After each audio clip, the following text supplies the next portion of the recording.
स्फोट प्रकरणी एक नवी माहिती समोर येते। आरोपीचा जिलेटिन सोबतचा एक व्हिडिओ समोर आलाय। या प्रकरणी पोलिसांकडून सध्या तपास सुरू आहे। तर कायदा आणि सुव्यवस्था तर दोन आरोपींना अटक करण्यात आलेली आहे। विजय गव्हाणे आणि श्रीराम सागडे या दोन आरोपींना अटक करण्यात आलेली आहे। बीड मशीद स्फोटातल्या आरोपीचा जिलेटिन सोबतचा एक व्हिडिओ समोर आलेला आहे।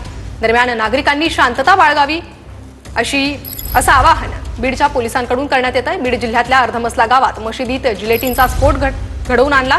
विजय गव्हाणे आणि श्रीराम सागडे या दोन आरोपींना या प्रकरणी अटक केली आहे।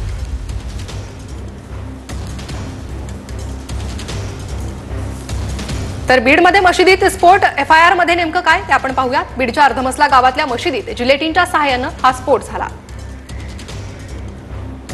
स्फोटात मशिदीच्या भिंतींना तडे गेले आणि फरशी देखील फुटली आहे। दरवाजे, खिडक्या, पंखे हे सर्व साहित्य स्फोटात तुटलेलं आढळलंय।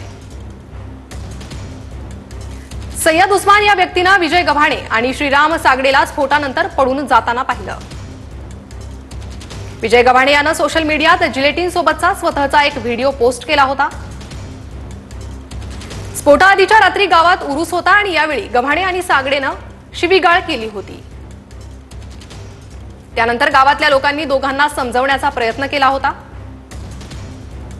उरूस संपल्यानंतर सर्वजण घरी गेले, पण रात्री 2:30च्या सुमारास मशिदीतून स्फोटाचा आवाज आला।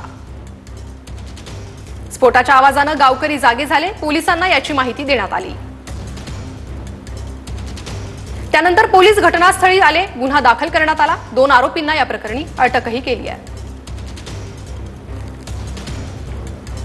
आवाहन करा की जेणेकरून हे जे झालेलं वातावरण हे निंदनीय आहे आणि हे निंदनीय वातावरण आपण थांबण्यासाठी प्रशासनाच्या वतीने कुठली कारवाई करा? डेफिनेटली हा जो झालेला इन्सिडेंट खूप निंदनीय आहे आणि त्यासाठी जनतेला मी हेच सांगतो, पोलीस तत्पर आहे आणि हे जो इन्सिडेंट घडला होता त्यामध्ये लगेच पोलिसांनी येऊन 2-3 तासामध्ये सगळी गोष्टी क्लीन केली, आरोपीला पकडले। तो आम्ही आमचं काम 100% यामध्ये करणार आहे। सगळ्या लोकांना हेच आव्हान आहे की तुम्ही शांतता ठेवा। एक माणूसनी असा कृत्य केला त्याचा अर्थ असा नाही की आपण आपल्या जिल्ह्याची आपले राज्याची शांततामध्ये भंग असला पाहिजे। आपण सगळे लोक आपलं जे 2 फेस्टिवल आहे आजचा उद्याचा आपण शांतता ठेवून हे फेस्टिवल सेलिब्रेट केले पाहिजे असं माझ्या जनतेला आव्हान आहे। धन्यवाद।